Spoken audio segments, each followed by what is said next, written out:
يا مسلم، يا أخي المسمى بأي اسم، المرحلة ما تتسع للصراع على أي معنى من المعاني.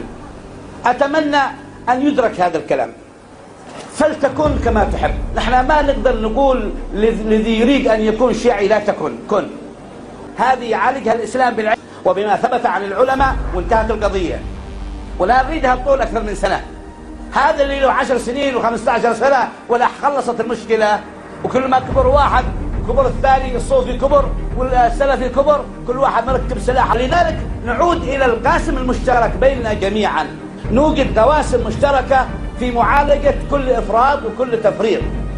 ومسألة أخرى مهمة وأتمنى أن يدركها الناس وهي أمانة أخرجها من رقبتي إليكم. معالجة القضية أننا يجب أن نبتر الداء الدفين ونرتقي إلى مستوى الشرع، ونتعلم ما الذي يجب أن يبعد من عند التصوف، ما الذي نصححه، ويجب أن يتقبل هذا إخواننا الصوفية بصدر رحب.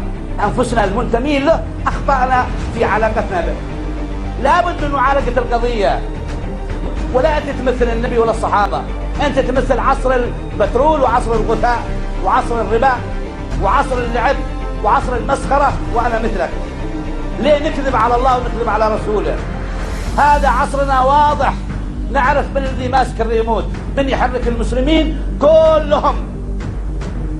سموها لكم رقم أنوفة، قال إنها مسيرة في العالم الإسلامي نحو جحر الضب، سماها النبي جحر الضب.